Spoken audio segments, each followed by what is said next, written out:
Okay.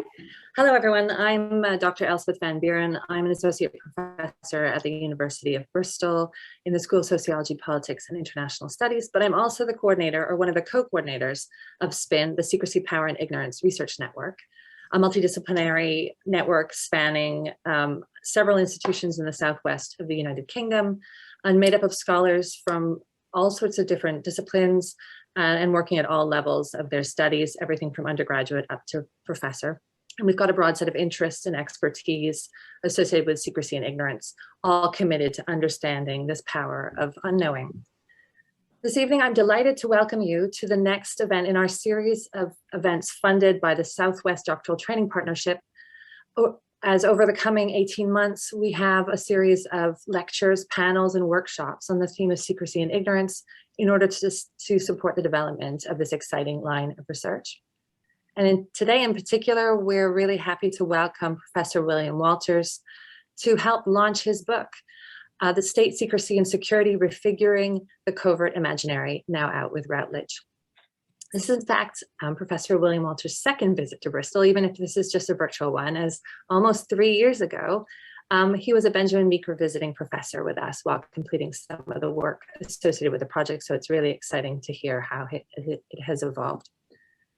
Professor William Walters researches and teaches politics at Carleton University, Ottawa, where he is the Public Affairs Research Excellence Chair. He's the author of Unemployment and Government, Genealogies of the Social, and Governmentality, Critical Encounters. He is co-author of Governing Europe, Discourse, Governmentality, and European Integration, and co-editor of Global Governmentality and Via Politics, Borders, Migration, and the Power of Locomotion. Trained as a chemist at Imperial College London, before switching into politics and studying for an MA at CUNY and then a PhD at York University, Professor Walters has published widely, therefore, in the areas of citizenship studies, the political sociology of states, and international government, the geopolitics of borders and migration, and now most recently, power and secrecy. So in this latest book, Professor Walters calls for secrecy to be given a more central place in critical security studies and elevated to become a core concept when theorizing power in liberal democracies. So State Secrecy and Security offers readers a set of thinking tools to better understand the strange powers that hiding, revealing, lying, confessing, professing ignorance, and many other operations of secrecy put in motion.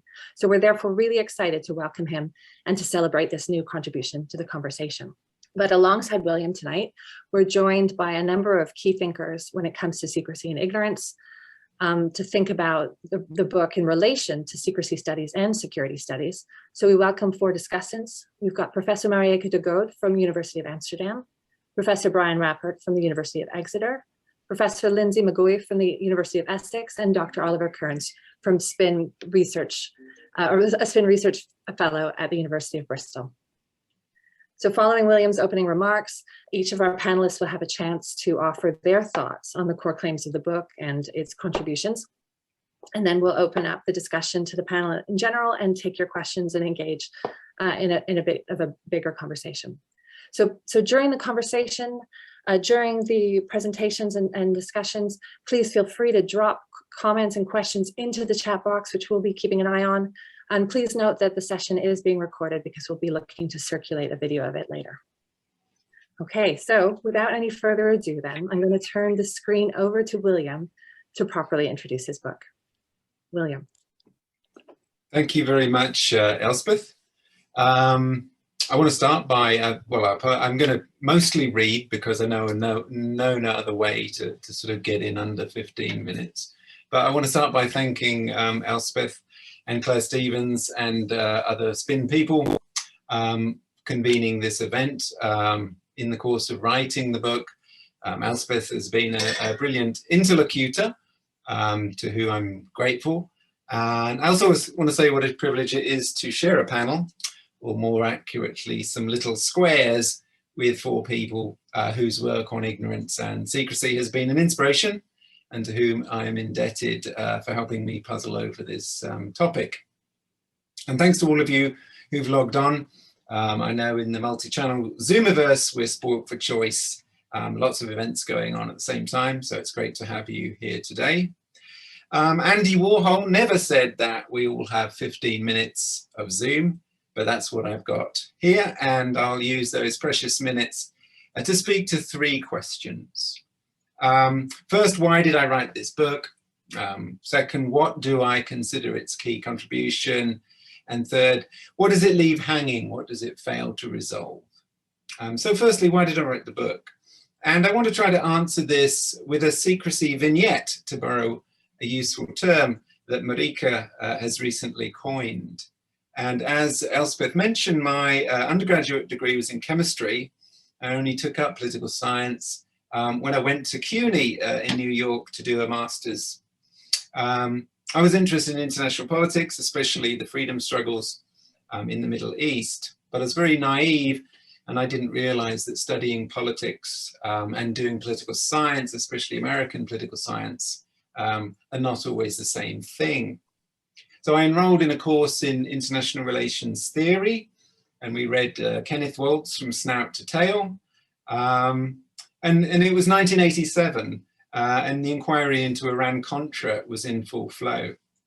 And I was fascinated with the story of how Oliver North, one of the key protagonists and figures in the scandal, had shredded masses of classified documents, no doubt to cultivate ignorance surrounding the work of his clandestine project. So I wrote my first paper for the course on Ollie North and the shredder. And my argument went something like, how are we supposed to do scientific foreign policy analysis when documents get hidden, shredded, faked, and so on. And I got a D for the paper, which is one of my lowest ever grades as a student. And I'm sure it was a poor paper, since I had little idea of how to write for the social sciences. Nevertheless, I was taken to task by the professor for my choice of topic. We were supposed to critique IR theories, not delve into grubby scandals about shredders or secretaries who had helped to smuggle papers out of the old executive building in their boots. And the lesson I took from the little encounter was that secrecy and subterfuge were not a topic for high IR. At most, they were perhaps the subject matter for intelligence historians or movies by that other notable Oliver Stone.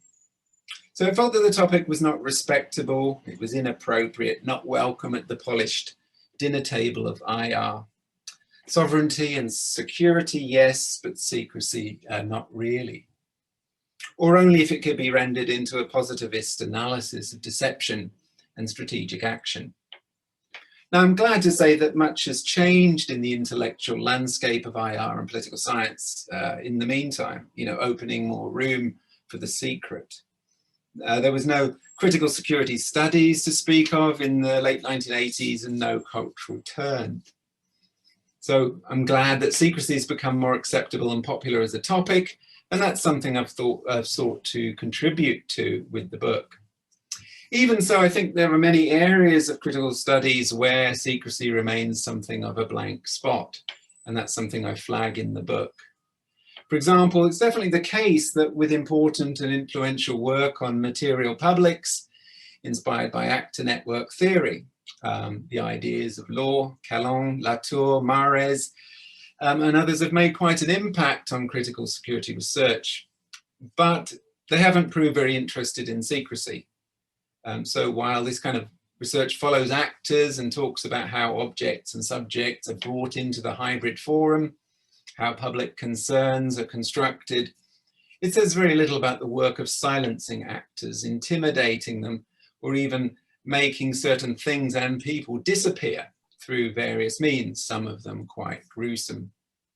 So I felt that this otherwise excellent work had a blind spot about secrecy and was somehow too ironic for that reason. And that's something that also motivated me in writing the book. So what do I consider the key contribution of the book? I think that one of its more useful contributions is to further debates that ask, how is secrecy constructed? How is it carried on? I tried to answer this on two levels. First, at the level of the imaginary. I actually think critical security researchers have not paid sufficient attention to what one might call the discursive or symbolic construction of secrecy. Compare that to studies of security, obviously, the whole idea of securitization, constructing things as security issues. Compare it with studies of the nation. No end of reflection on how national communities are imagined and enacted through school curricula, songs, or banal practices like the weather report. So where would we look, though, if we're interested in the social imaginary of secrecy? Well, information campaigns and government propaganda offer a nice illustration of this symbolic construction of secrecy, as yet another Oliver, this time Oliver Kearns, who's with us here, has shown in his work on eavesdropping. So think of all those wartime posters which urge the citizen, the worker, the housewife, these figures, to keep quiet because you never know who's listening in. Don't gossip, loose lips sink ships. These are particular concretizations of what I call in the book the covert imaginary. They're also mythologies in Roland Barthes' sense.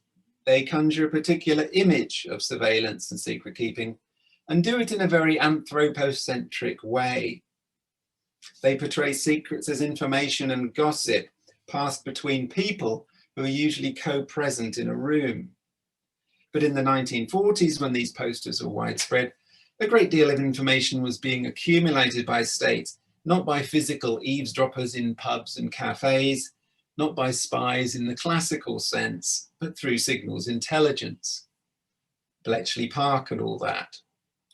But that infra-secrecy, as I call it in the book, appears nowhere in the covert imaginary of the time for obvious reasons.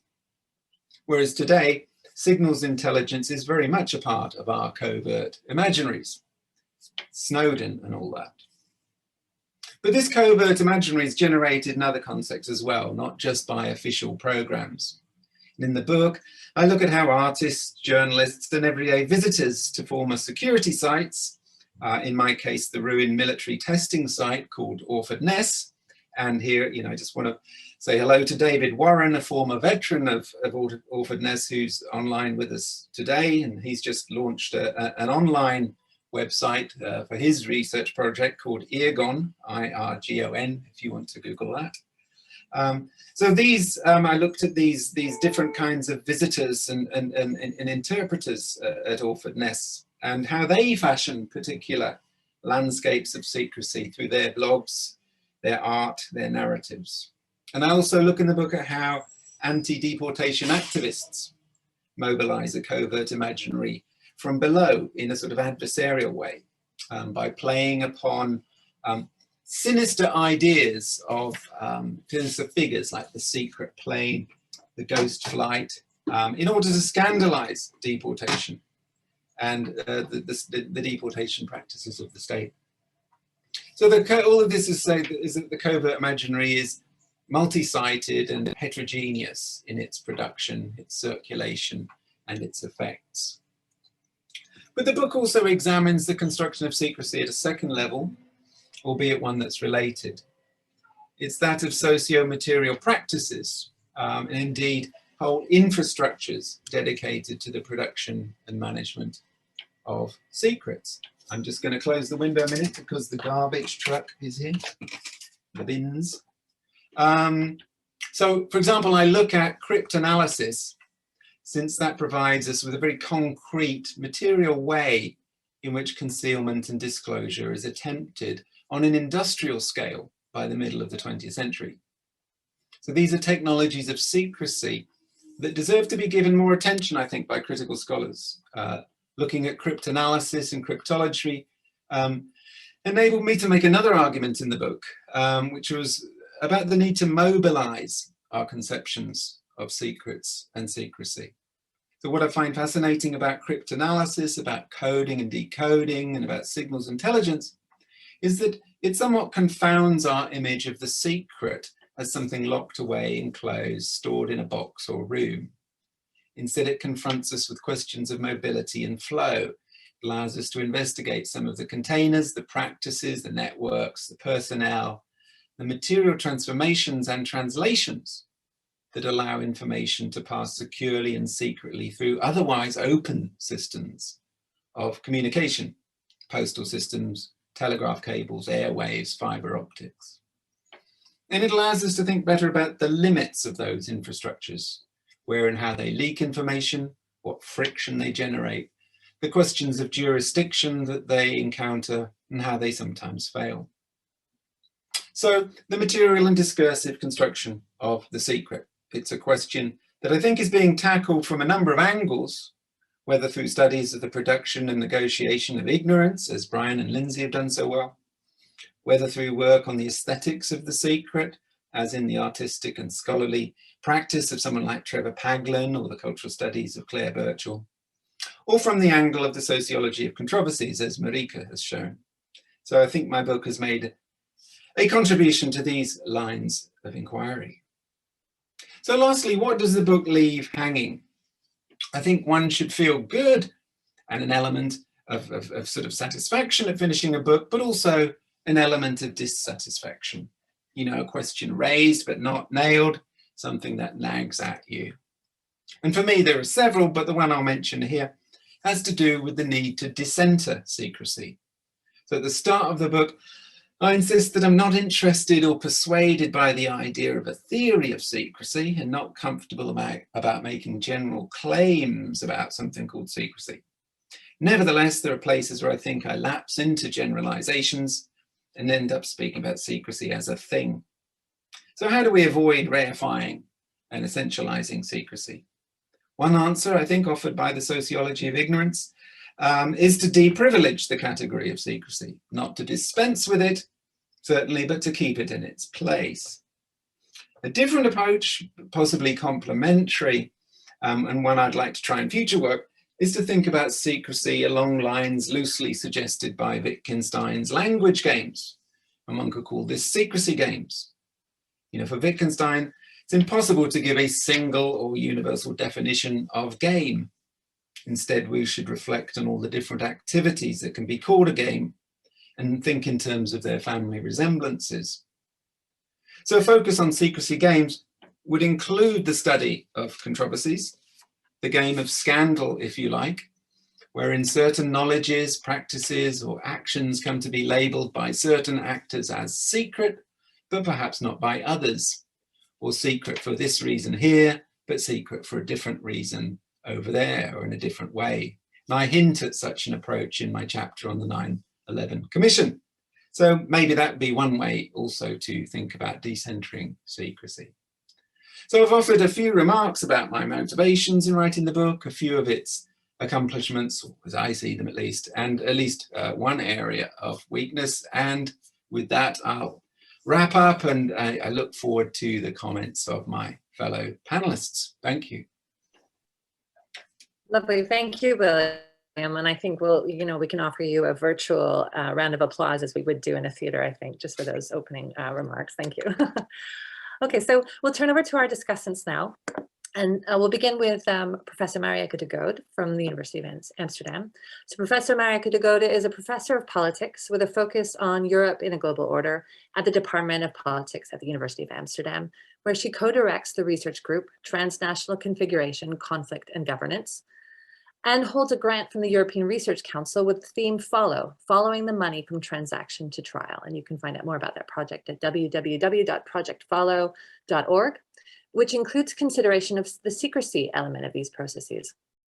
Professor de Gode's research therefore focuses on counterterrorism and security practices in Europe, with a specific attention to the role of financial data, part of which involves recently co-editing with Esme Bosma and Polly Palliser-Wilkins and publishing this book on methods for studying secrecy in security research. And this is also published with Routledge. She received her PhD from the University of Newcastle upon Tyne before working in the New School in New York and then being appointed to the University of Amsterdam. She's also author of Speculative Security and co-editor with Louise Amour of Risk and the War on Terror. Welcome and thank you, Marieke. Thank you so much, Elspeth, for that generous introduction. I'm delighted to be on this panel. I'm delighted to engage in conversation about this book with William and with the others on this panel. And thank you very much to you, Elspeth, and to the SPIN Network for organizing it and hosting us.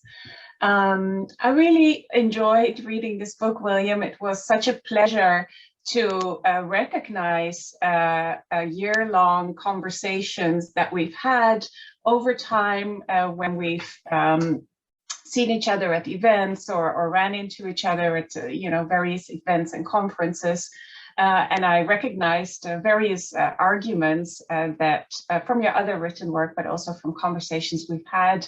I just looked up when we once had a conference at the Watersnood Ramp Museum, which is a museum in the Netherlands that commemorates the floods of 1950 in the Netherlands, and it is in a bunker, but it is a museum. So this museum in a bunker where we had our workshop, where you presented an early version, I think, of the chapter on the 9/11 inquiry, but it was also such a great place, such a great mix of secretive bunker with its own war history and publicness, because the museum is housed there. And so that was, I think, one of the first moments when we had a conversation and a dialogue about your research on secrecy and the role of secrecy in security studies. It was in 2015, I just looked it up, so it's a few years ago. And you are kind enough to refer to some of the work that I've done with colleagues throughout the book, but I see that very much also as a result of conversations that we've had over the years that I found very inspiring, and that sort of helped me carve out certain questions and research focus. What I think is very important, so you just gave us a summary of the book. One of the things that I think is super important about the book, and that's articulated so well, is the notion of secrecy as productive. And so we tend to think about secrecy, and this is changing now with the emerging literature. But for a long time, we tend to think about secrecy as something that's an obstacle, as something that's forbidding or prohibiting, that's stopping us from the research. But you very clearly show that secrecy is more than concealment. It's a set, and I quote, of organizing and structuring principles. End of quote. It gives shapes to public controversy. It gives shape very clearly to the work practices of ourselves as researchers. And this is also what we try to do in the Secrecy and Methods book that Elspeth was kind enough to mention, is not just to encourage researchers not to focus purely on the question, how did you overcome secrecy, but rather to focus more on the question, how has secrecy or obfuscation or dynamics of disclosure shaped your work? How may it have affected your findings? And what does it tell you about those actors that are engaging in practices of secrecy and obfuscation? And I think you make this case very eloquently throughout the book. You also make a very strong case. It's almost, like an agenda setting case that security studies researchers should be paying much more attention to secrecy and what it does and how it operates and how it structures findings than we have done so far. And even for people who are not convinced by that agenda, you offer a treasure trove of concepts and ideas that we can draw on. Disclosure devices, you talk a lot about the material publics of inquiry. There's really interesting readings of the work of conspiracy theories and the role of place in awkwardness in structuring secrecy and thinking about those histories. So very strongly recommended. Before I use up all my time with praise, let me ask you a couple of questions or a couple of things that came to my mind that I wanted to push you on and perhaps ask you to explain a bit more. One of them, the first of them, is about the gendered nature of the covert imaginary. So you do a really good job of setting out the covert imaginary, how we have thought about secrecy, the assumptions, the effective structures of secrecy's image. But it's always struck me that the covert imaginary is very gendered. Even, there's this kind of heroic, singular, individual romantic masculinity, I think, accorded to the covert imaginary. Even someone like Edward Snowden, who, has obviously done a lot for the debate on surveillance and security practices, but even his figure, and let's not even talk about Julian Assange, but even Snowden's figure, I think, is particularly masculine and heroic. And if you contrast that, for example, with the role and the image of Natalie Sowers-Edwards, who is the woman who leaked the so-called FinCEN files, she has hardly had the same recognition, public visibility, and public applause as Snowden did. Of course, the FinCEN files are a very different type of leak from the materials that Snowden leaked, but still, I think the process of recognition of this heroic whistleblower does have a gender dynamic, and it's not something you talk about when you talk about the covert imaginary. So I wanted to push you a little bit on that. My other question is about your methodology of the probe, which I really like. And I like that you don't talk about case studies, which I think is a very problematic term, but you also choose not to talk about controversy studies or controversy mapping, which is more of a term that's often used in STS-inspired research. You talk about the probe, and the probe is both an object that can be inserted into something to be studied. It has a sense of a thorough, penetrating investigation. There's something very material, I think, to the connotation of the probe. But I think my main question about the probe is what does it mean to do a probe? Like, how could others use it as a method? As a methodological approach. Like, how would you advise others, perhaps, who are not even looking at secrecy, who are perhaps looking at completely different topics, but would the probe be a methodology that can be used and reused by others, and how might they go about it? And then my final question would be about the chapter on the 9/11 inquiry, the 9/11 committee's inquiry. I think it's a great chapter. It's very rich in conceptualization. It's the chapter perhaps where you talk most about the relationship to the material publics literature, and how public how publics come to be, how they are brought into being, but also, the material elements and requirements for an inquiry and for publicness to take place. You also show that the inquiry can be a really important place for it can be an important site of making things public. I thought especially the example of how it's one of the first places where we learn about drone warfare and aerial targeted killing. I did not know. I thought that was very, very interesting. But I wanted to ask about the literary style of the 9/11 committee report, which you do mention. So you mention on page 89 how the 9/11 committee chose this very textual and literary style. They did so deliberately because they wanted a public to be able to read it and to be drawn to it. But that also relates to, larger questions around writing secrecy. So how can we write with secrecy, which is, of course, also the work that Brian Rappert has done, which I, much admire and very inspired by. I wanted to ask you, William, what that means. What do you think that meant for the 9/11 committee report, that they choose this textual style? What kind of secrecy effects did it have, or publicity effects, if you like? How did it affect the way that this report perhaps was seen and read, and how it was able to act as a device of closure or disclosure? So I'll leave it there. I look very much forward to the other panelists as well. Thank you.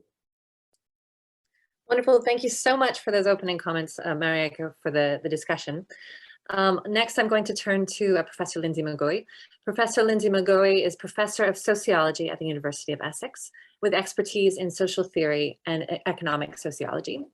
She is recognized internationally for playing a pioneering role in the establishment of ignorance studies, also known as agnotology, an interdisciplinary field focused on exploring how strategic ignorance and the will to ignore have underpinned, in this case, economic exchange and political domination throughout history. Her research on ignorance has led to new conceptual frameworks for understanding the political value of ignorance and the unknown. So, for example, this work has included her book, No Such Thing as a Free Gift, The Gates Foundation and the Price of Philanthropy. The first book-length analysis of the Gates Foundation's influence on global health and development, and The Unknowers, on the important work of strategic ignorance in all sorts of different settings. She's also the founding editor with Matthias Gross and Michael Smithson of the Routledge Research in Ignorance Studies book series. So we're really delighted to welcome her here tonight because she really is a leading expert on ignorance. Welcome, Linsey.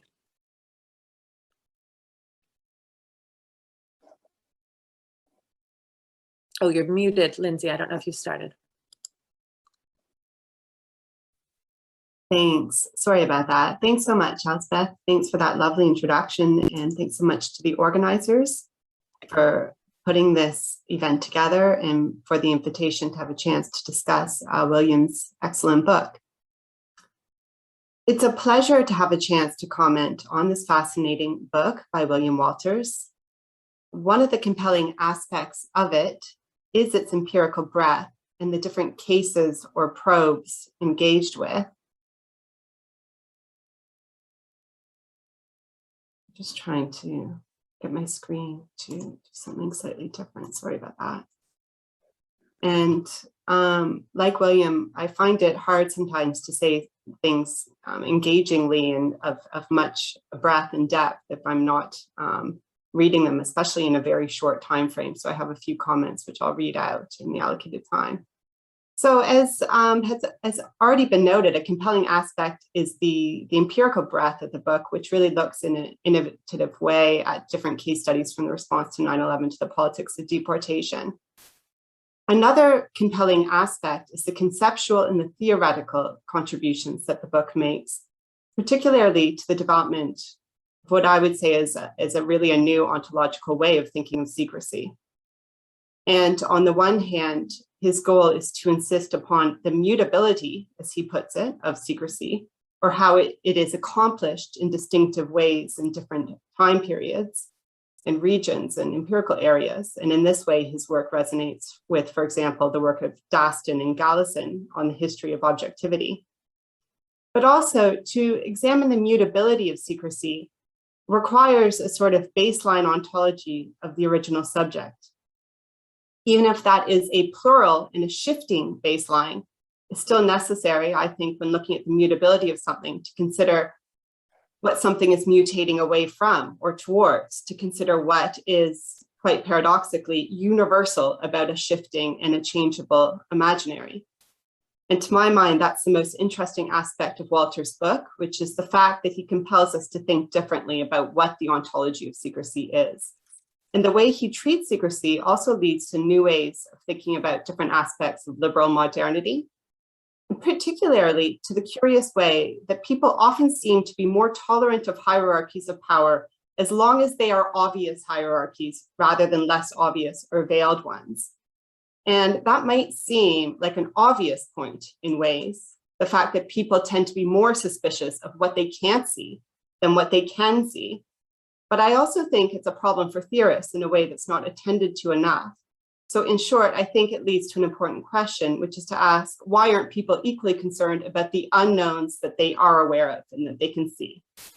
And to make what I mean clearer, I want to discuss a point of Walter's that I found compelling and insightful, but also relatively, perhaps a little bit comparatively underdeveloped when it comes to examining the implications of the insight. And that insight is his recognition of a strange paradox, which is that, as he puts it, given that secrecy is, and I'm going to quote from him here, fundamental to the very constitution of the liberal democratic state, we might assume that the analysis of secrecy would feature prominently in the project of critical security studies. End of quote. And so it's a curious lacuna, it's a curious dearth of attention, and his book in many ways redresses that dearth. And he also notes that this dearth of attention has changed somewhat in recent years, which he covers in a very eloquent way.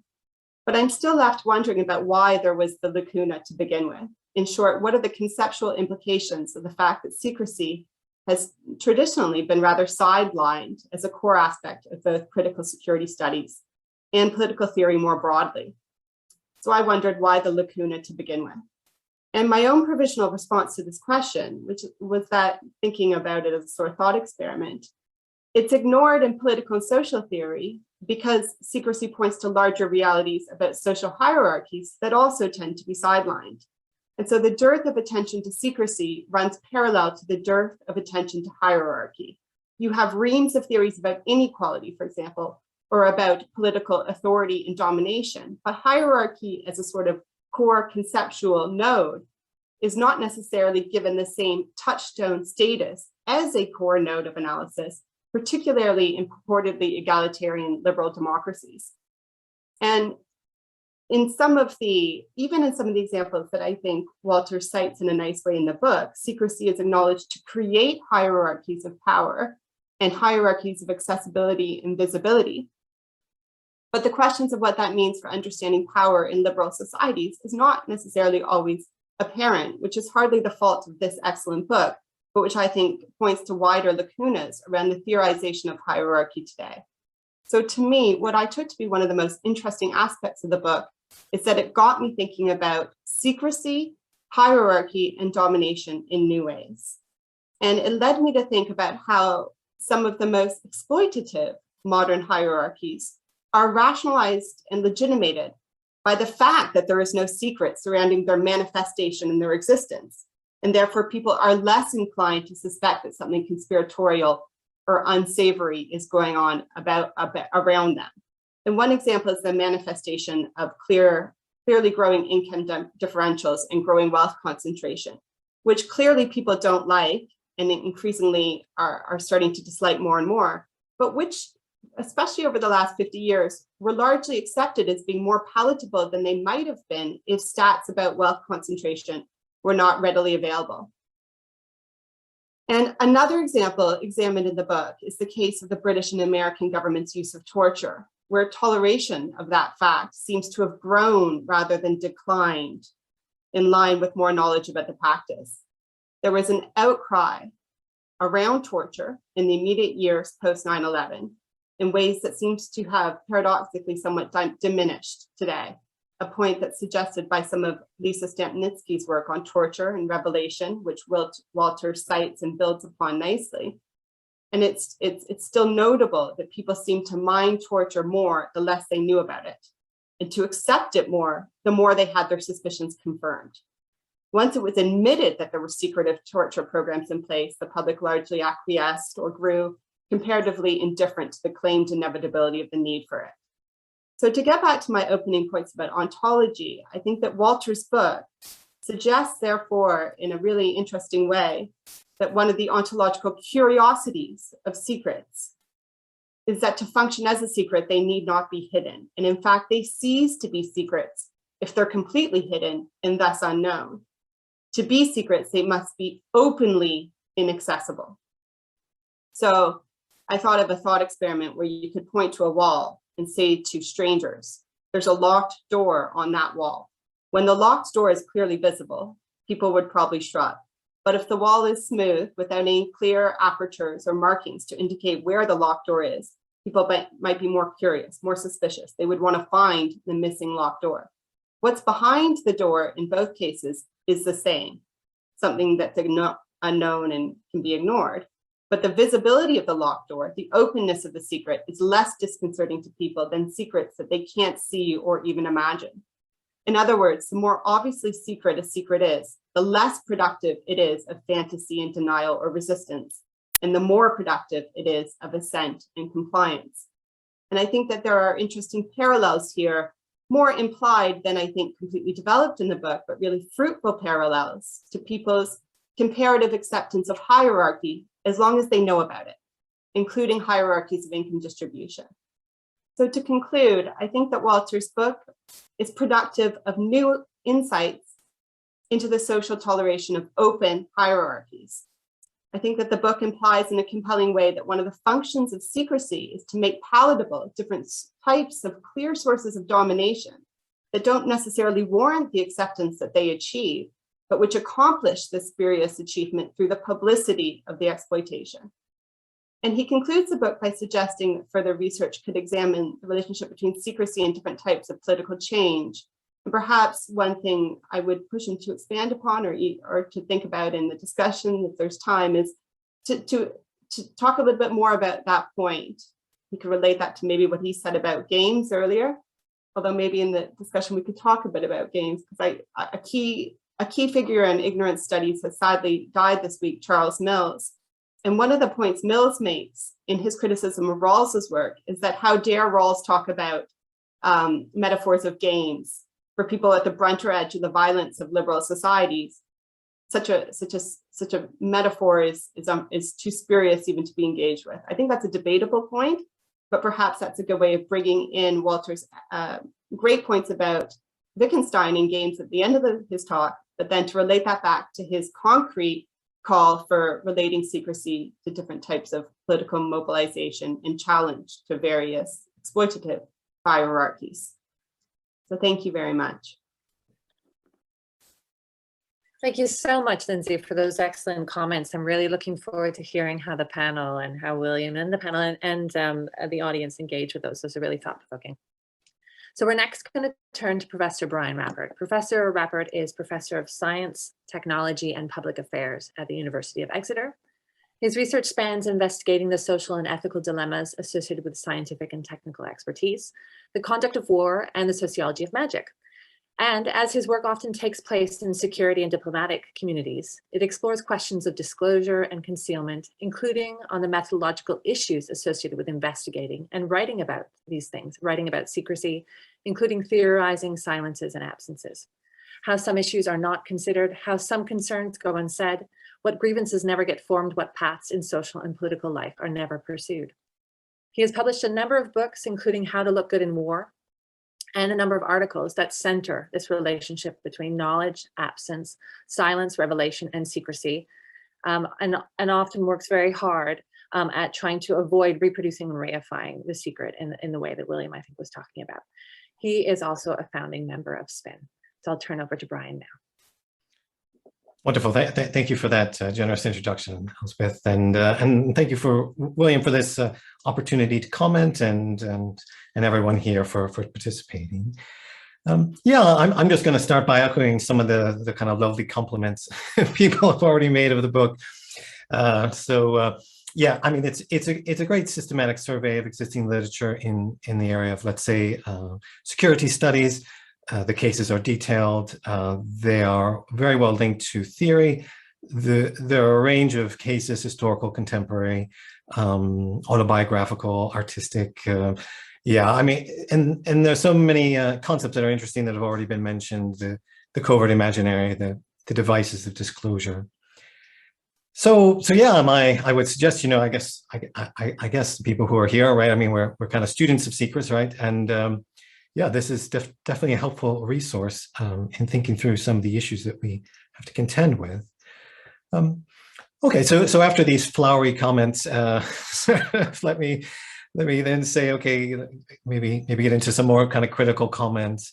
But I suppose I want to do this in the spirit of thinking that I think Williams captured a lot of kind of existing currents within security studies, and I really want to kind of pose some questions as this book as a kind of representative of that field, and I suppose the kind of conditions under which secrecy study takes place, and maybe just pose some questions about how some of our kind of whatever base kind of assumptions and we can bring to the study of secrets.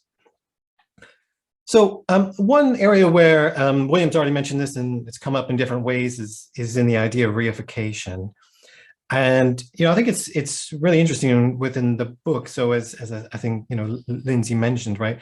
I can have a little quote here, right? Williams says the secret isn't a self-standing object, but rather it's a correlate and the effect of a whole range of practical activities and social relations.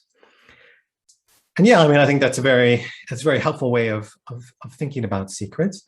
But too, as William kind of mentioned himself, the book kind of slides, I think, as many of us can at times, into a lane which maybe doesn't match that kind of sentiment. So some of the book anyway, and the argument is cast in terms of following the secret. And Linsey already mentioned some of the issues of ontology and how we think about secrets. I mean, I think, there have been fields which have really kind of struggled with this idea of how to think about characterizing an object that's moving all the time. So actor network theory would be one area where you might look at something like a knowledge claim, and then how you're going to talk about that, right? And it's a struggle, right? It's a struggle to be able to be able to capture that kind of mutation in a way which maybe does justice to what we want to say. Data studies as well. A colleague at Exeter where I work, Sabina Leonelli, interested in thinking about data, thinking about a defining characteristic of data as that it can circulate and that it mutates. Okay, again, like how are you going to do that? I think this is an area where I think security studies struggles, but lots of fields struggle, and so maybe we can have a little conversation about what we can learn from each other. Two at times on the issue of reification. So I kind of didn't like the language of probe. Okay, so I was a bit thrown when that came up, because I suppose there was a concept of, if you like, a kind of object for looking. And probe to me has this kind of connotation of something kind of stable. Maybe that's just the hangups I was getting in terms of what I brought to the concept. But yeah, probe, the kinds of language of angles that the book used from time to time. Yeah, I guess together these points I've raised so far, I mean, they raise a question about how do we, on the one hand, kind of both suspend a sense of the kind of object we're looking at, okay, and the objects by which we're looking. This just strikes me as a very difficult thing, so maybe we can have a conversation about it. Onto a different matter then. William talks about the temptations of kind of looking at everything as a secret. And in my own estimation, I thought maybe the book suffered from that from time to time. So there is discussion of what William mentioned, Orford Ness, and former weapons testing site in England. And here, I'm certainly convinced that one could understand it through secrecy. I suppose I felt the book used that as kind of dominant framing for understanding the site and understanding people's experiences. And here I had some questions about whether that was how much that was justified, and whether or not this chapter kind of slid into that kind of projection effort. So I don't know if David wants to say anything about all these things, but that would be one area where I think I suppose have some critical claims to make about the empirical grounding of the argument. But maybe to offer some more kind of generalized points, I was interested in some of the assumptions about the covert imaginary. And one of the things that William says about the covert imaginary, one of the ways in which he characterizes it, is he talks about the way in which, under this kind of thinking, there's an assumption that publicity is the opposite of secrecy, and that more transparency means less secrecy. Okay. So I definitely think that kind of way of thinking is prevalent in public conversations.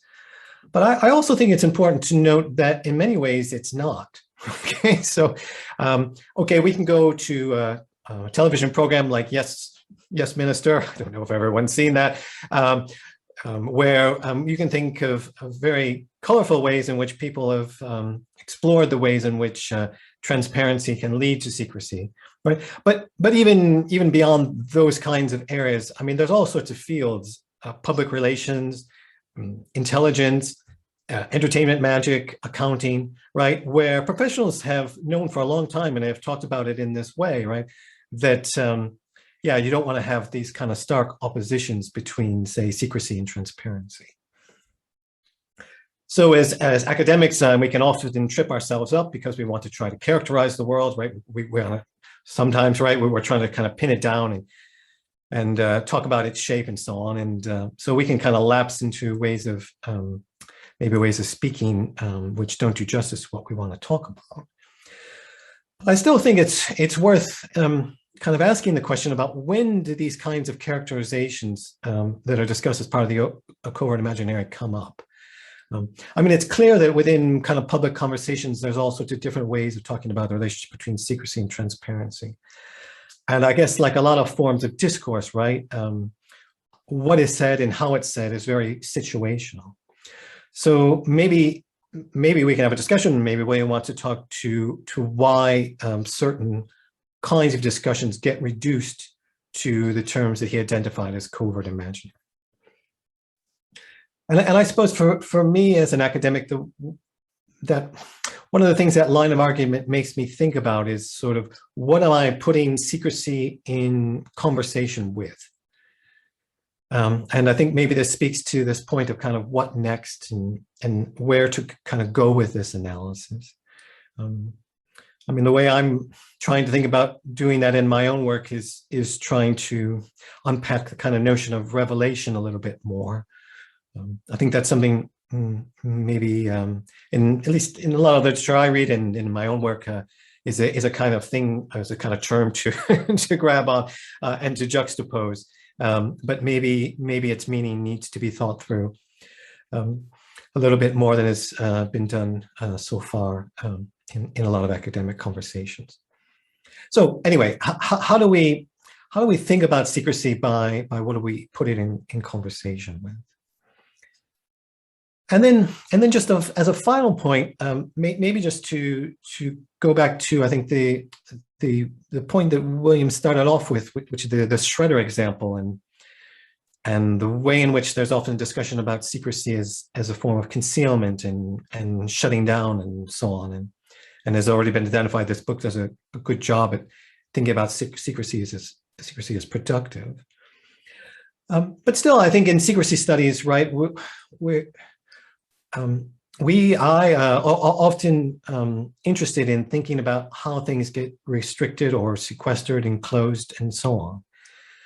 And there are fields of study like science and technology studies where people take a very kind of different starting point in thinking about knowledge, where the question is not so much how does anything ever get shut down, but how does anything ever circulate in the first place, right? So rather than thinking about something as public that needs to stop, or that actors impose limitations on, the question becomes, how can things move? How can knowledge claims move at all?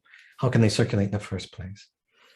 And again, maybe that's a different kind of way of thinking about the kinds of areas that we're interested in. And yeah, with that, I think I'll draw to a close. But thanks so much for everyone for listening. And William, very much looking forward to your comments. Wonderful. Thank you so much, Brian.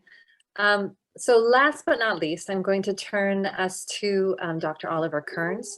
Oliver is a SPIN Fellow at the University of Bristol, currently completing the research associated with an ESRC New Investigators Grant that explores the links between secrecy, sound, and state making through, in one case, a focus on number stations. These are the shortwave radio transmissions that have existed for decades, used to send coded messages to spies abroad. So it's a really fascinating and under-examined practice and set of artifacts.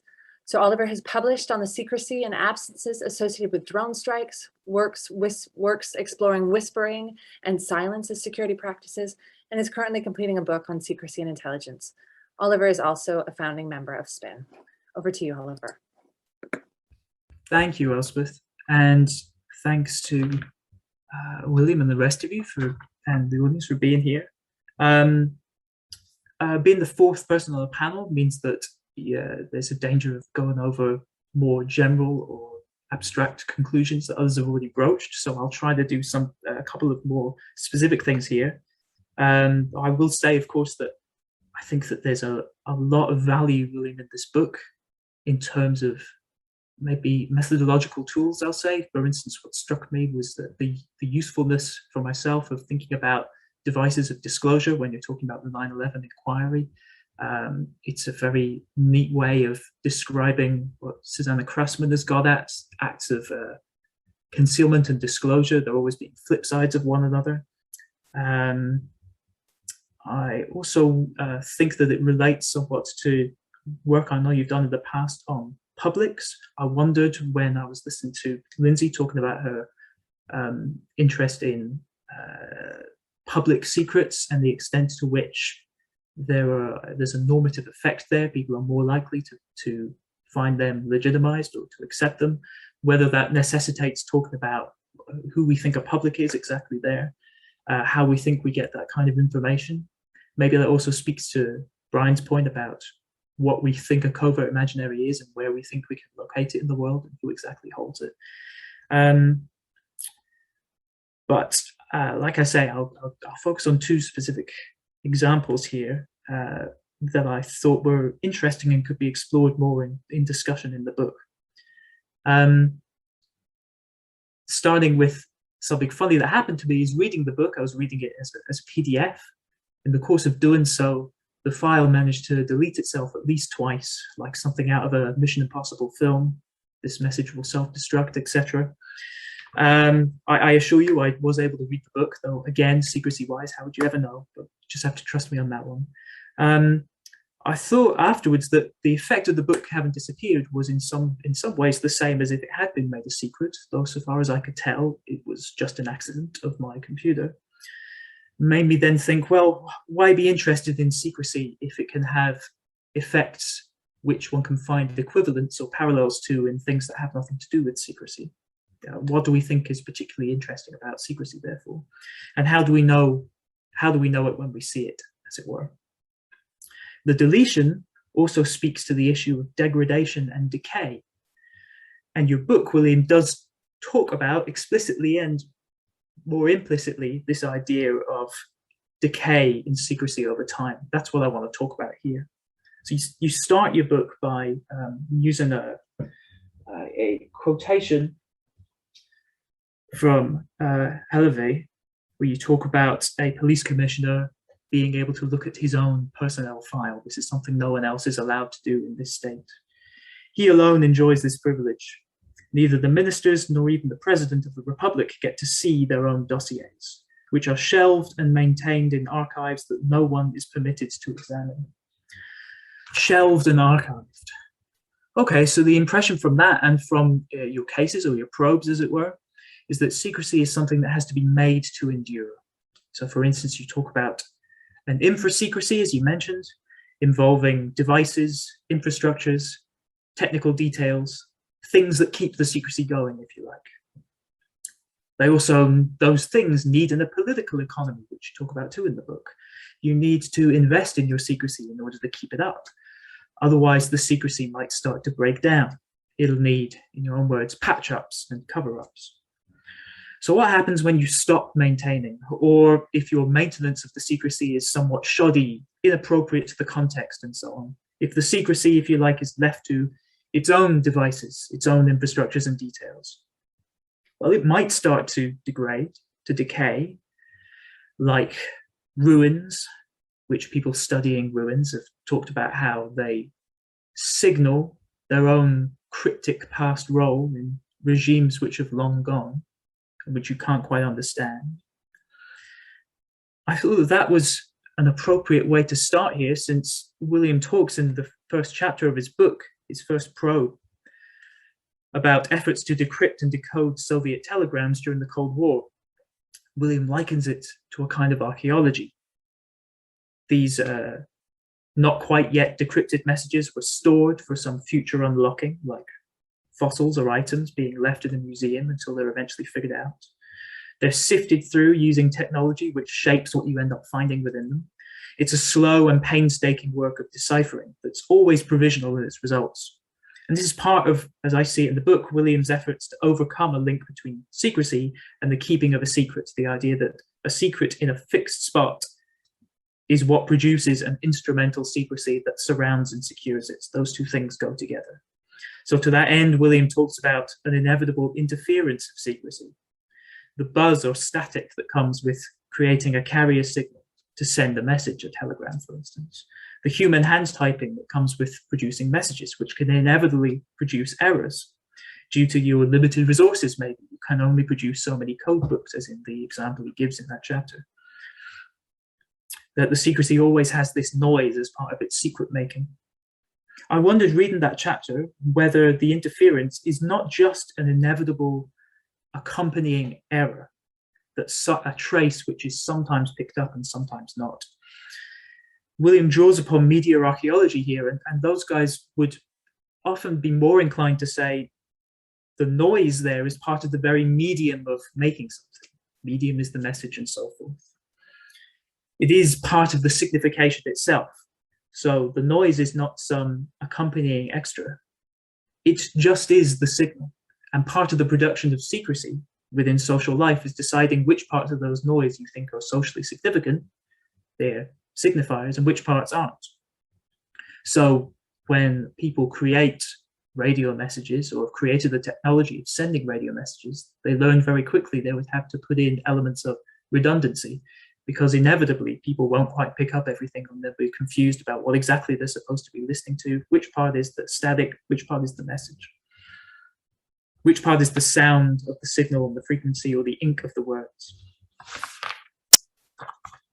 If that's so, then maybe beyond thinking about archaeology, we could think about, archaeology implies sifting through soil for broken pottery and crumbled building work. That is the secret keeping. Maybe it's more like particulate analysis. You're endlessly shifting through this endless soil and reading its chemical composition, deciding what you think isn't naturally there, what you think is interesting, what suggests a change in the atmosphere caused by human beings or not, what represents the remains of some historical activity. Regardless of whether you think archaeology or chemical analysis works best, I think they're quite complementary there. I wondered whether the sifting through secrecy over time, the reworking of the soil, as William puts it, degrades secrecy's remains. Does secrecy inevitably always decay? That brings me to the other example of decay in the second chapter, where William talks about the memories of people who worked at Orford Ness, the site that Brian just mentioned. The decay of memory there for him is where veterans of those sites return and they can't quite recall what it is that they're being asked to think about when being prompted by other researchers, not just William, but others, into what secrecy was like on those sites. William has a quote here to sum it up. "I seem to recall, but it was so long ago. I could be wrong, but maybe blah, blah, blah." And so researchers have to use memory jogs, for instance, visiting the site, trying to prompt people, maybe fostering camaraderie, getting people in the mood, and then memories are brought forth. And William conceptualizes what's happening here in this memory work as a kind of multiplication of secrecy's social life. But what it reveals is secrecy isn't one thing, one process being done by officialdom, the state that used to own this site, the military that used to secure its borders. It has a lived experience secrecy. It's fluctuating. It depends upon how different people feel in different moments in time about their lives and about what they did. Again, this made me wonder, going beyond what's explicitly written here, would we want to say, when these veterans can't quite remember what happened, would we say secrecy has therefore been maintained there? Has secrecy been secured simply because of their failing faculties? If it has decayed, why hasn't the secrecy itself dissipated in the process? What kind of secrecy life is this, since there's no policing of its boundaries exactly, so far as we can see? I don't think that's a methodological problem. I think it's a conceptual advancement that William's exploring this in detail and talking about the fallibility of this memory work. Secrecy is associated with the place of Orford Ness in the form of an atmosphere. William quotes one of the documents written by someone maintaining the site now. The feeling of mystery and secrecy is evidence here due to the silence of the site, broken only by bird calls and rattling corrugated iron. Well, there's no practice of secrecy being pinpointed there. There's no securing of a site anymore. It's simply an experience of place, of tuning into a certain feeling of what it's like to be there. So I'd end just by saying, as an extension of William's work in this book, trying to untangle our association between secrecy and keeping secrets, could we also talk about secretiveness, of the creation of that feeling rather than secrecy? Or perhaps just of being secretive. When I or anyone else act evasively or officially, am I creating secrecy necessarily? Those kind of questions speak to why we should be interested in secrecy in the first place. That's what I find great about the book, and I'll leave it there. Marvelous. Thank you so much, Oliver, for that really strong set of questions to complete our panel. So I'm going to now turn over to Dr. Claire Stevens, another spinster, who is going to lead us through the discussion and the questions. Claire, are you happy to take it from here? Yeah, absolutely. Thank you very much. So thank you very much to all the panelists. Some fascinating reflections and some quite incisive questions. So I think without further ado, if it's okay with William, I'd like to turn it over to him to maybe address as many of those comments as possible. And while he's doing so, if anybody in the virtual room in the audience would like to pose some further questions, we've got a couple of great ones already. Do keep coming, sending them in. But yes, over to you, William. Thank you.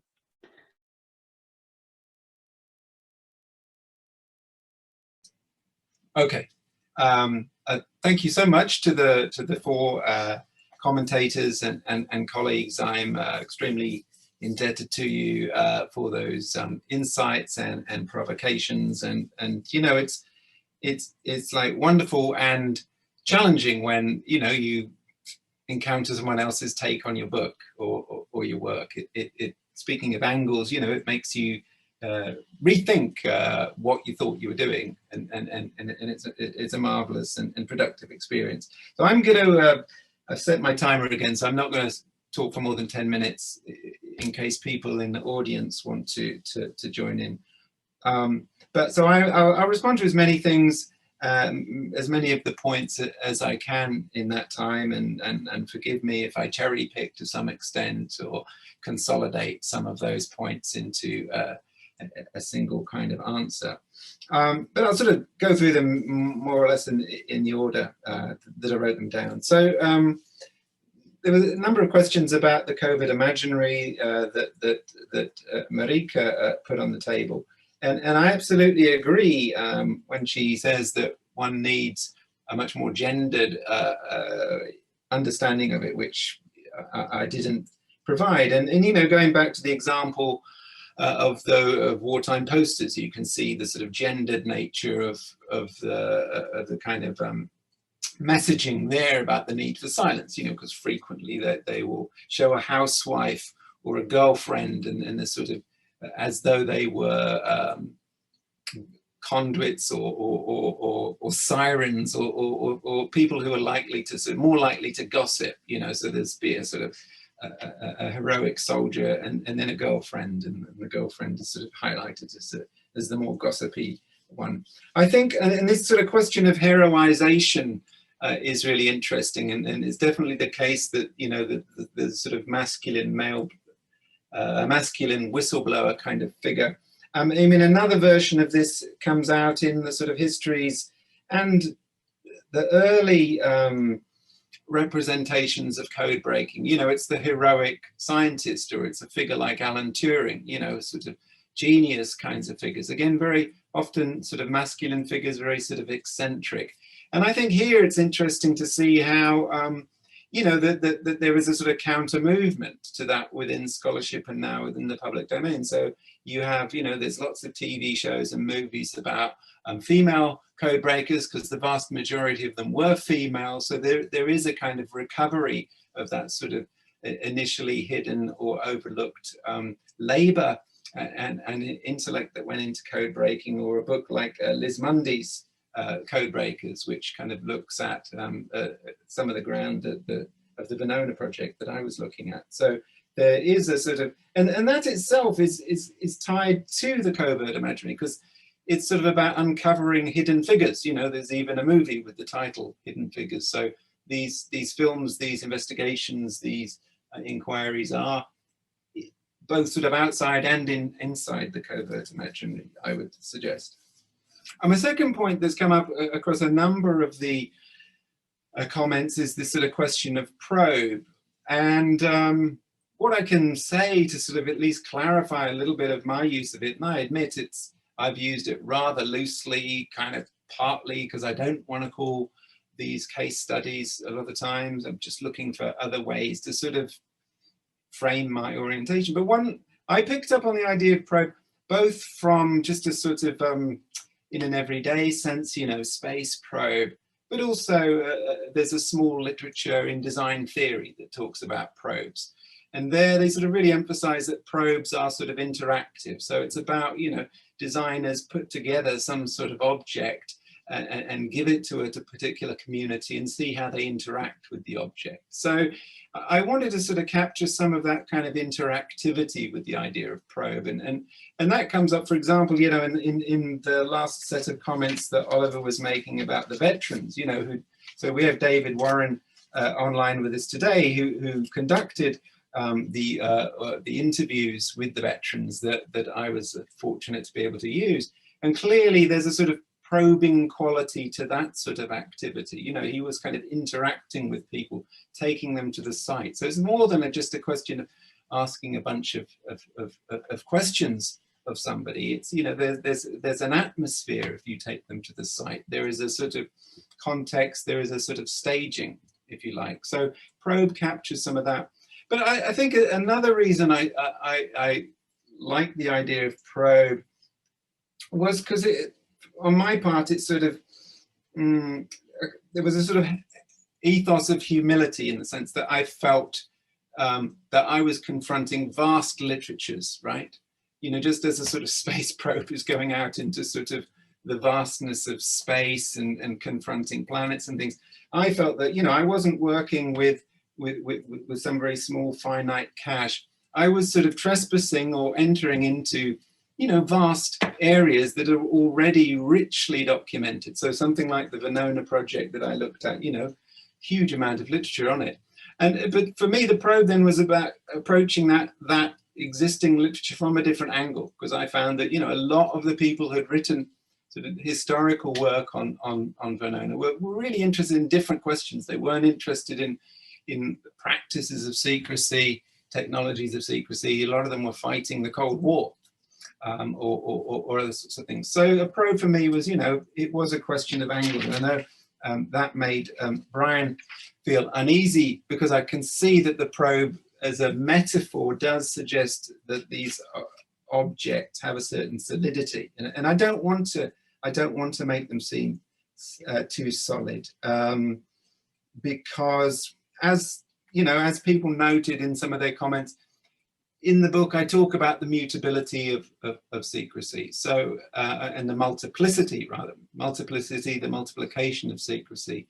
And I can see that very clearly in you know, discussed at much greater length than I've managed, both in Marieke's work and in Brian's work. You know, this point that as researchers sort of entering into sensitive areas, we aren't sort of entirely external to the secret, you know, that we become secret keepers. We're obliged to sort of think about what we disclose and what we keep. So, you know, there's a multiplication of secrecy involved in the process of researching sensitive and securitized spaces, phenomena. So that suggests, you know, these are not objects in some sort of hard and fast kind of way.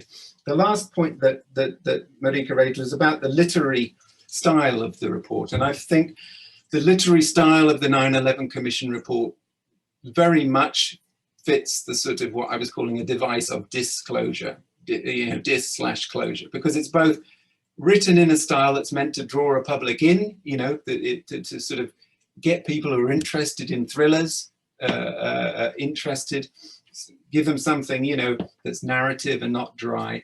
But it's also at the same time a device of closure, and it was politicized. The families of 9/11 said, we want something that's redacted. We want the report to come out with the redaction so you can see how much is being sort of kept back.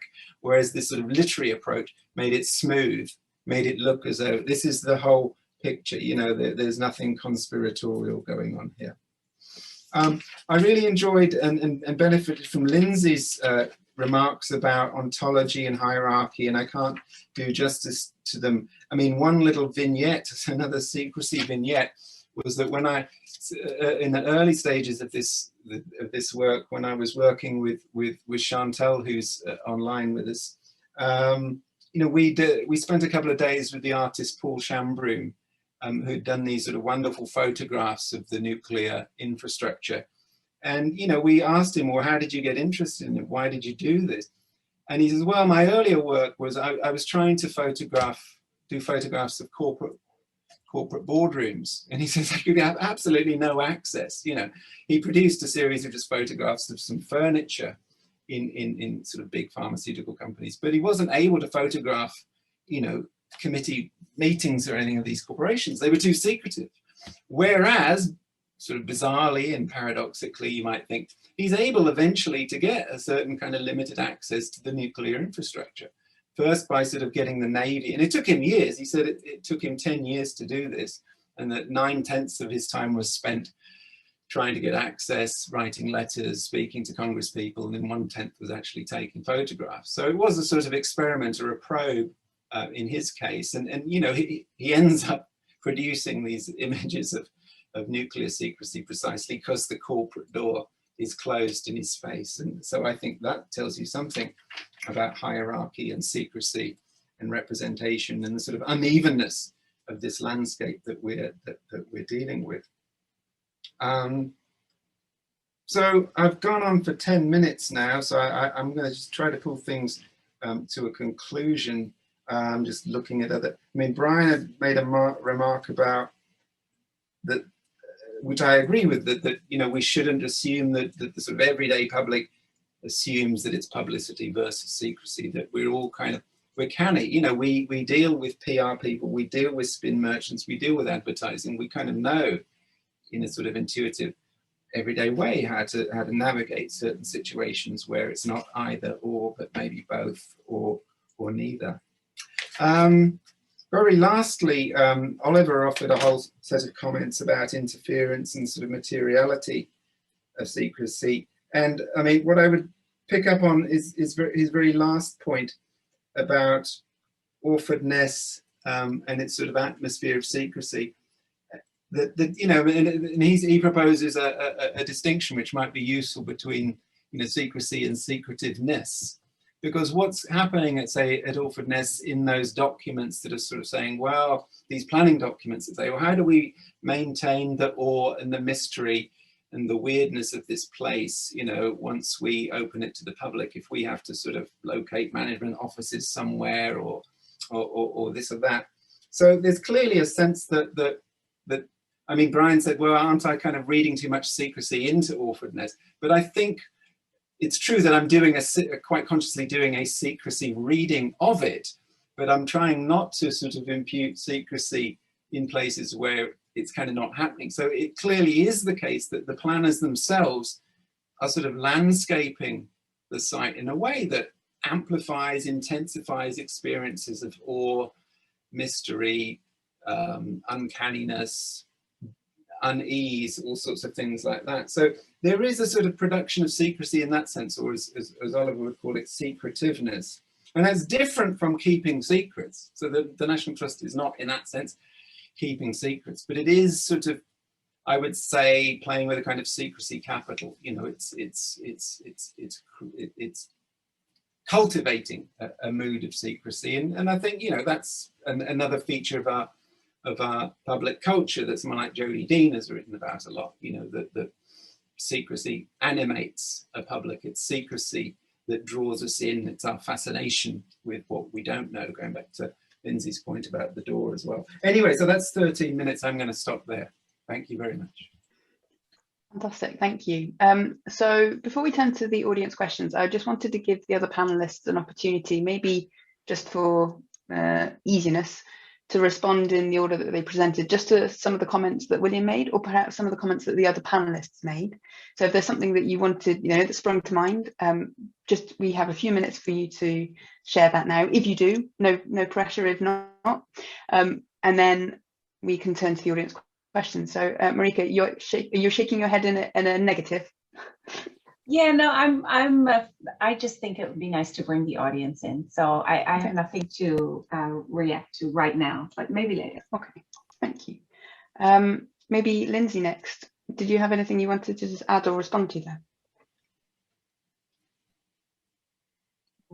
Hi, Daniel again. I agree with Marieke that it would be fabulous to bring the audience, and there's been some really interesting comments too in the side about, I'm interested in this, about the border policy And just maybe one quick point on William's great point about corporate secrecy. That's what I also find fascinating, because we know, for example, how inaccessible these spaces are, and yet it's somehow considered acceptable that the veil of sort of the corporate veil that surrounds sort of actual judicial decisions surrounding whether to pierce different aspects of corporate confidentiality are so protected. So somehow the obviousness of that protection makes that corporate secrecy more palatable in a way that nuclear secrets are somehow seen as more conspiratorial in a way. So it is a fascinating, I think, vignette about the corporate secrecy that William brought up.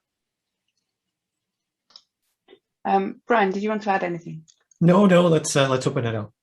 Okay, and Oliver?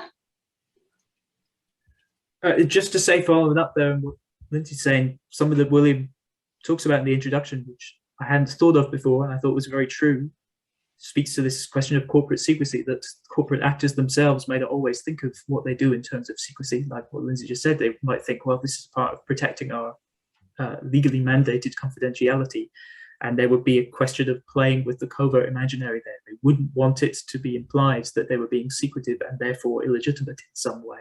That raises a good question for scholars. So if they say it's not secret, what's the scholarly rationale and justification for saying, yes, you are? We have to decide something about secrecy in that case. Fantastic. Thank you very much. So I'm going to take a liberty, and Anna Wall and Georgina Lewis have both posed questions that have some commonalities. I may take an editorial liberty on that one. And they're both asking in one way or another about trust. So Anna points out that trust hasn't been mentioned in relation to secrecy so far.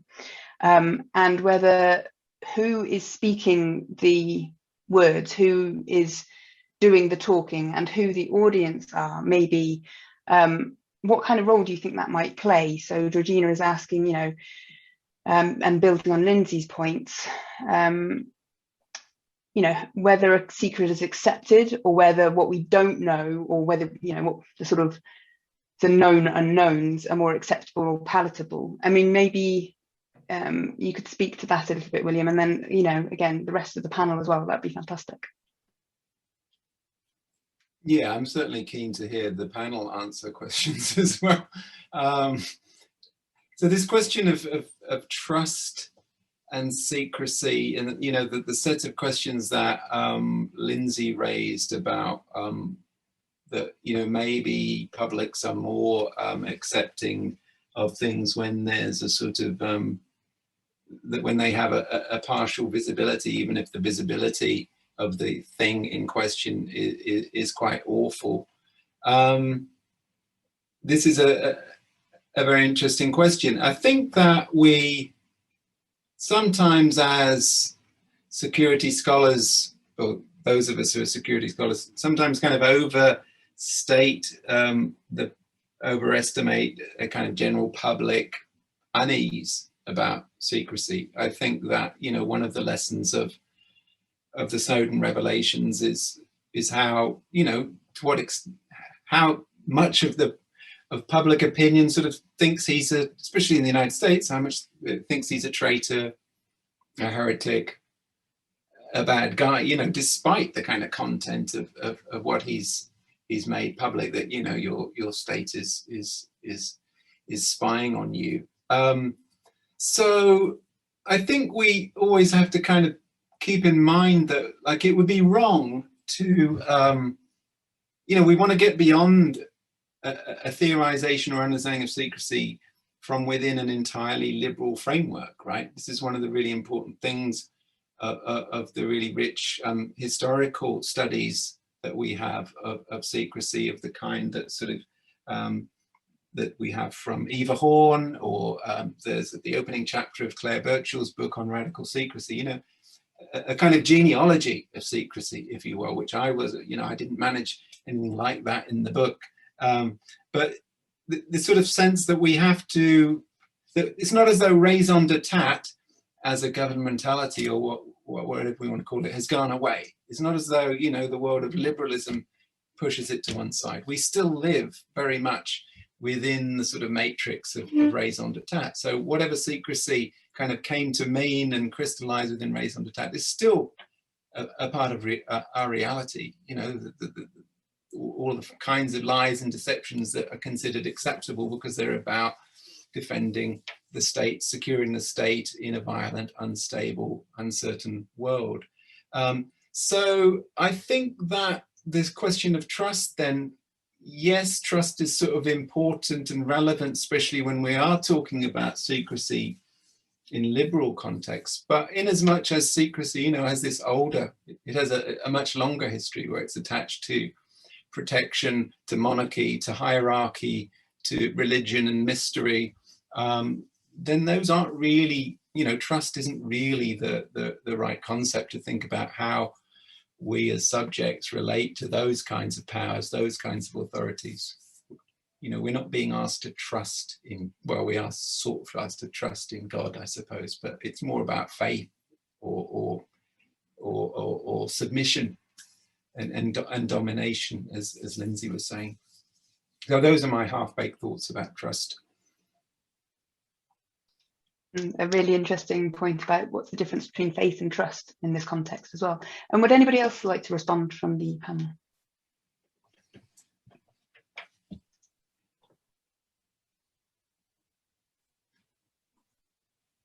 Maybe just a quick point in addition to that. I think where I see the issue of trust as being quite interesting here in particular is when it comes to sort of an ideological faith in the superiority of a modern liberal Western state, where one thing we're asked to trust in is this notion of what really differentiates our societies from others is the openness of political processes. So in such a scenario, secrecy takes on a particularly taboo sort of salience when it comes to its existence. And therefore people collectively seem to militate together in placing a sort of sense of virtue in what is seemingly open. But that's often misplaced faith because what appears open, like corporate stats or corporate procedures, actually can veil a deeper secrecy. So trust is interesting when it comes to this sort of political salience that openness has, I think, in our societies, but often it's misplaced trust because we are far less open, clearly, than we purport to be in, you know, the texts that we teach to children on, say, civics or ethics or other aspects that make us supposedly superior.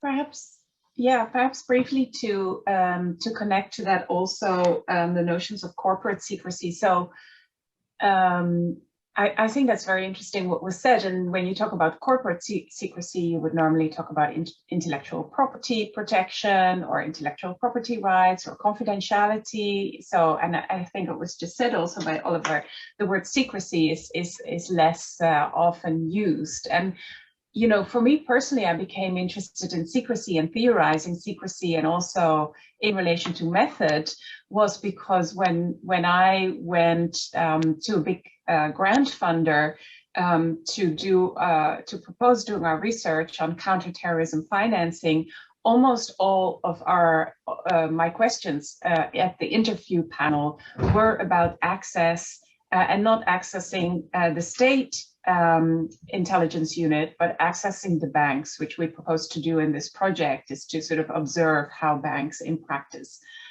counterterrorism financing, like what do they do when they say that they are countering the financing of terrorism. And almost all the questions I had were about how were we going to access the banks? Would the banks cooperate with us? Why would they do that? So the panel seemed really anxious about our ability to do that. And that ties into the notion of corporate secrecy, where you also see that privacy, for example, then becomes an argument for not cooperating with researchers or letting researchers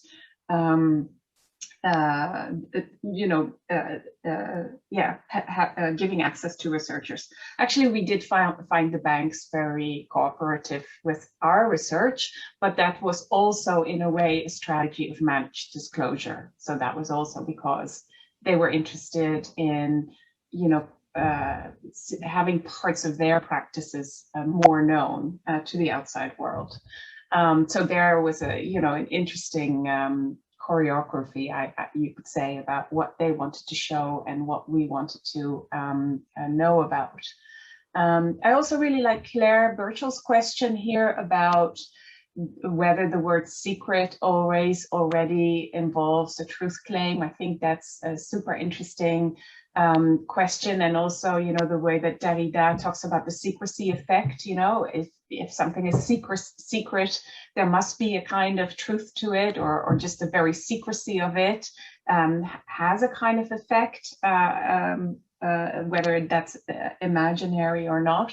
I think in William's book, the President Daily briefings are such an interesting example because they become the focal point also for the families who lost family members at 9/11 attacks. They become such an important focal point and become inscribed with such meaning.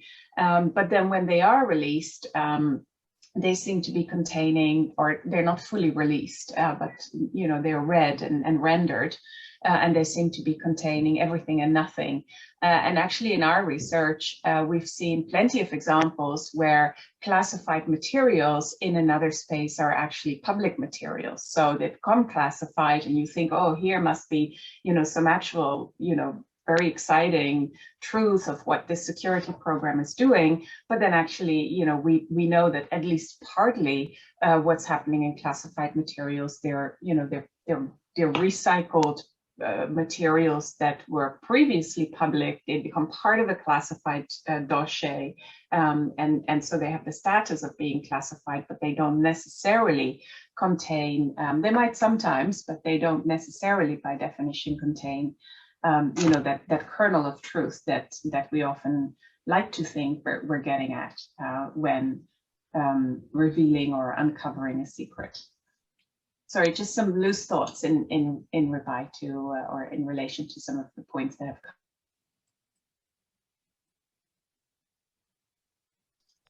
I would have a couple of thoughts following on from the questions that have been raised and people's responses. One about this question of the role of trust, and off of what William was saying, and a slight reticence about what kind of emphasis we place upon trust. I wonder whether a question like that speaks to this issue of the role of social relations, interpersonal relations in the production of secrecy. Something that, again, that came up in the book was the issue of when these Soviet telegrams were decrypted, there was immediately a question of, or even when they were held, there was immediately a question of, well, who amongst people in the United States, Britain and elsewhere who had these, who should we share them with? Who should we tell about this even before we've done anything with them? I think that point gets at the fact that secrecy is, if we just take secrecy for the moment, is more than what you're doing with knowledge. It's about the creation of a social network, and to an extent, a closed social network. These people I will talk to and no further, or it changes over time and so on. And yeah, that is a trust can then become something, we'll talk about the psychology of that, but certainly sociologically, it's then about different kinds of relatively distinct social networks. The other thought is, again, about this issue of publics and acceptance of secrecy or not. I just I wonder whether we shouldn't be too quick to, and this has been said before, to assume acceptance or even acquiescence in contemporary liberal democracies, because it requires a certain kind of empirics that has to be done to discern that acceptance or acquiescence. I mean, someone like Gaju Bhattacharya has talked about the fact that war on terror practices over the last 20 years, to a large extent, didn't require trust or acceptance or acquiescence on the part of liberal democratic populations. That was relatively unimportant, unless to the extent that that turns into concrete opposition and protest and the stymieing of those material efforts to keep secrets and to carry out secret practices. The question there is rather one of an association in the covert imaginary that William describes, popular common sense about what secrecy is about. The association between secrecy and empowerment, and secrecy and disempowerment, that when someone expresses secrecy, they're saying to you, I know something you don't know. And the reaction from the person who doesn't hold it is, oh yeah, I can see that. Therefore, there's a part of the world that I know nothing about. And that they internalize this disempowerment as a result. A lot of what we might call acquiescence is really people saying, well, I'm opposed to this and I want to resist it, but I don't know how. And again, that speaks to how publics are created by secrecy, I think, there. Lovely, thank you. Brian, I think you had a point. Yeah, I wanted to come up onto the point that Claire raised in the discussion that came about whether secret always involves a truth claim. And I guess here I would say it doesn't seem like it, because I can think of one area, idle gossip, where there's all sorts of maybe secrets that are shared in a very maybe it's a playful way, maybe there's other ways of characterizing it, right?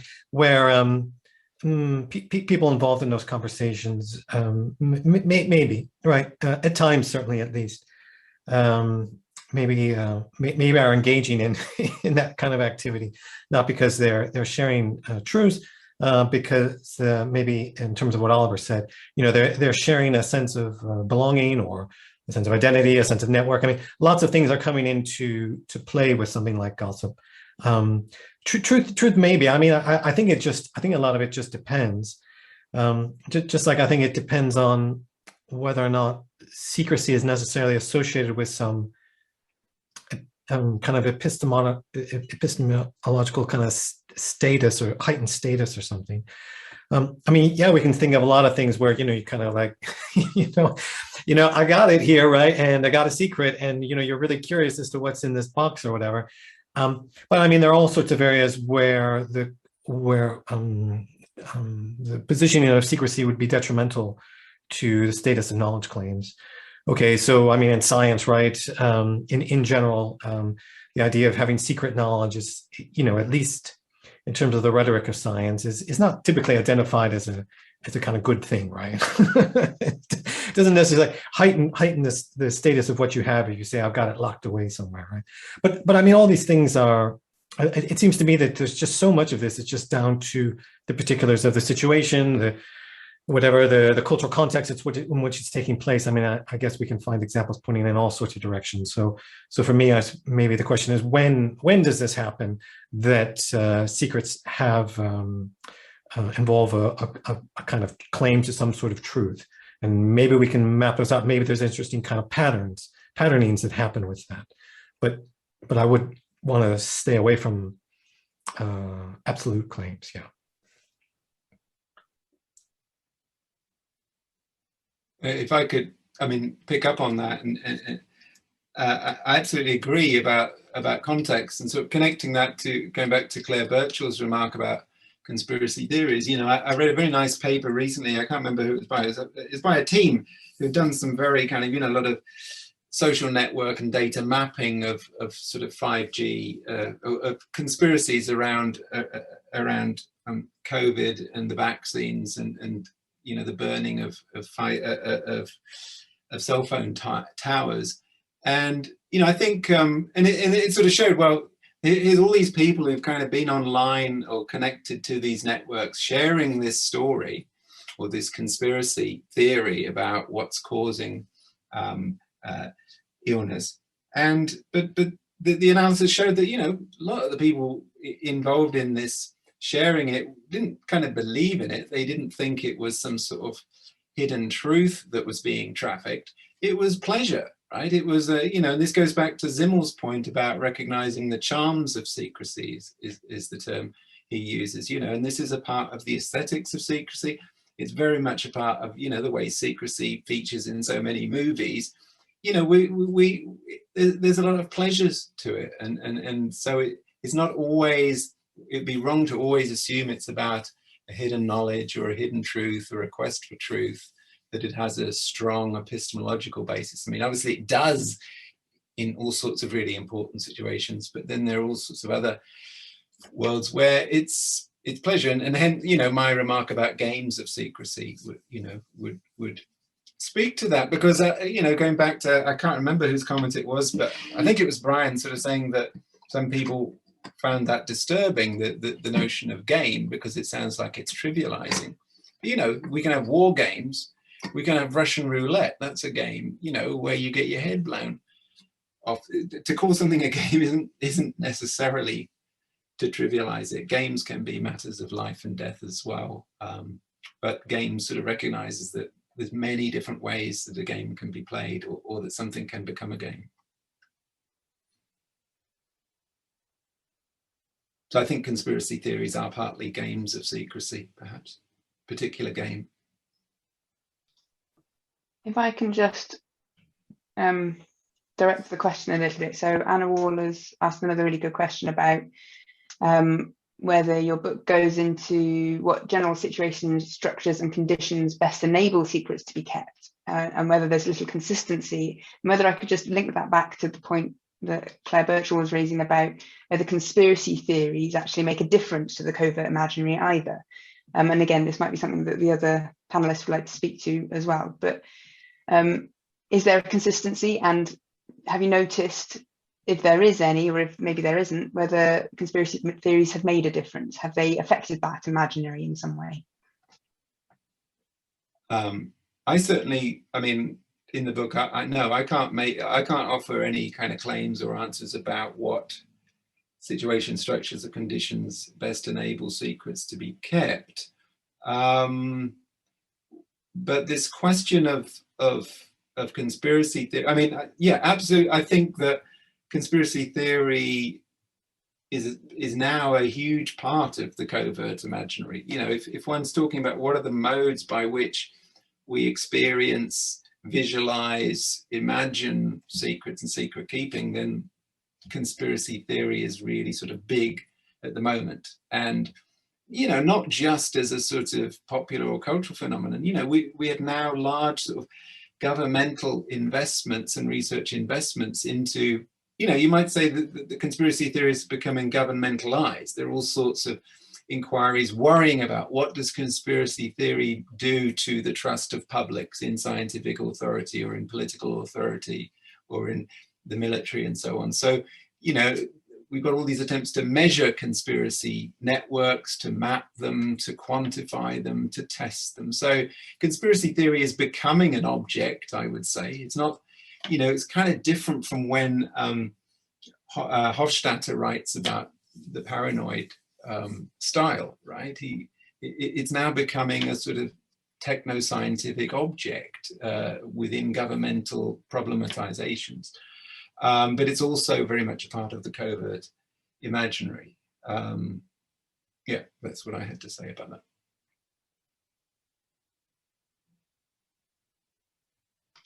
Would anyone else like to add to the question of whether conspiracy theories affect how we approach secrecy, or how maybe the sort of hegemonic approach to secrecy, is it changing the content, maybe not the content, but the sort of processes that states use to talk about these things, either officially or unofficially? Yeah, I would want to jump in on that. About its relationship to a covert imaginary, its conspiracy theories' relationship to how generally secrecy is thought about. It reinforces a strong normative element to discussions of secrecy. I don't know that there would be anybody, for instance, on the panel or in the audience who would want to out themselves now as a conspiracy theorist. It carries a strong pull of certain kinds of discussions of secrecy are, not only are certain kinds of secrecy legitimate and others illegitimate, but certain kinds of critical assessments of them are legitimate and others illegitimate. I know there are others who are more versed in this literature than me, but it's taken a while even for scholarship on conspiracy theories to grapple with the ontology of it, of using this as a concept in order to study when it already carries this kind of normative baggage, what we decide counts as conspiracy theory or not. So I would have thought, if anything, and there was the talk there, William, of the governmentalizing of conspiracy theories, incorporating them into a certain way of trying to govern people, or to have them govern themselves. I think they might have an unfortunate parasitic relationship to one another, that being moralizing about conspiracy theories in turn reinforces a very limited understanding of what secrecy is. So even those who want to study conspiracy theories, who mainly talk about it in terms of what kind of not spoken negative social effects does it have, limit our idea of what secrecy does. Just a very practical thing, I know, for instance, in William's book, he talks about the efforts of what we would normally call conspiracy theorists in producing documents that are then very helpful for those of us who don't study conspiracy theories but want to study other aspects of how secrecy operates. So anyway, I just wondered, in terms of studying such a phenomenon, those things reinforce how we limit our own imaginations.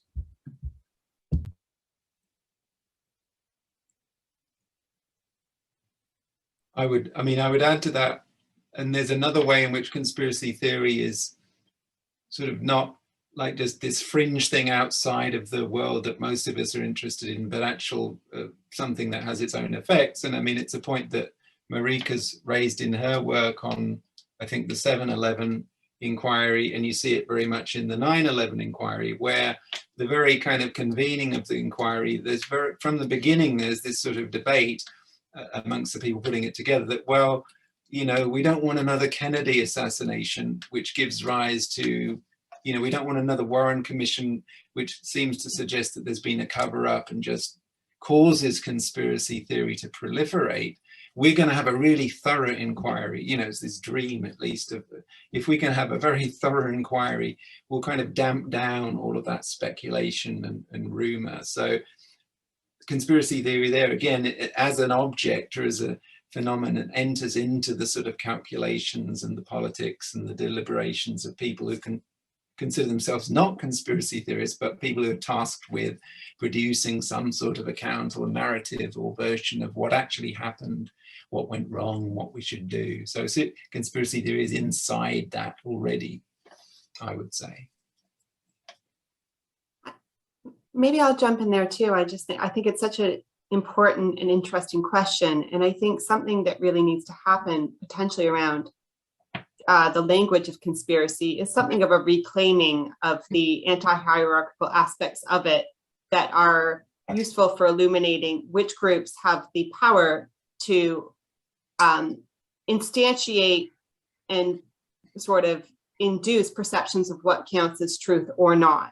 And so when I say a reclaiming of the word of conspiracy, I sort of mean a reclaiming in the same sense that the word ignorance had to be reappropriated and reestablished as a not necessarily simply a pejorative phenomenon or noun or adjective to describe someone as ignorant, because that reclaiming is a part of destabilizing or challenging dominant power sources when it comes to establishing truth. And I do think, just like William's book got me really thinking about the relationship between secrecy and hierarchy, I think there is something importantly, fundamentally anti-hierarchical about secrecy, and that we can all keep secrets.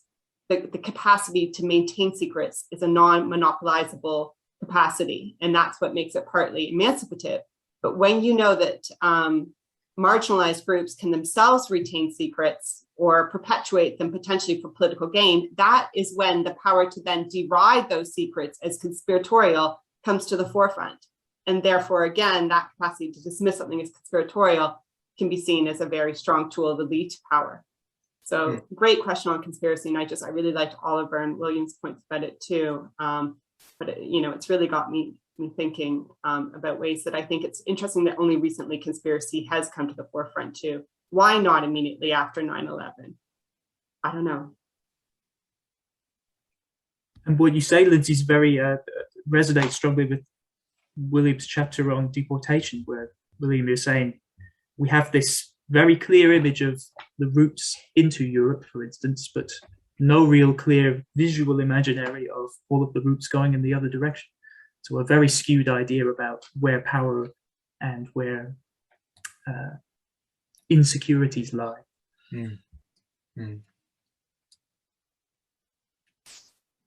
Fantastic. Thank you very much, everyone. I think at this point we should draw it to a close. And let me just, on behalf of spin, just say thank you very much indeed to William for sharing the book with us this evening, and also to the panelists for agreeing to come and offer such insightful and frankly fascinating insights and reflections. That kind of sort of cross-disciplinary and broad selection of perspectives was absolutely invaluable. And may I just end finally with a bit of shameless network promotion, where if you haven't already heard of the Secrecy, Power and Ignorance Research Network, you can find out more about us at secrecyresearch.com. And if you'd like to find out more about the events we're running, or even to maybe become part of the sort of research and progress meetings that we hold every couple of months, to get involved as a researcher, you are very welcome. We are open to all.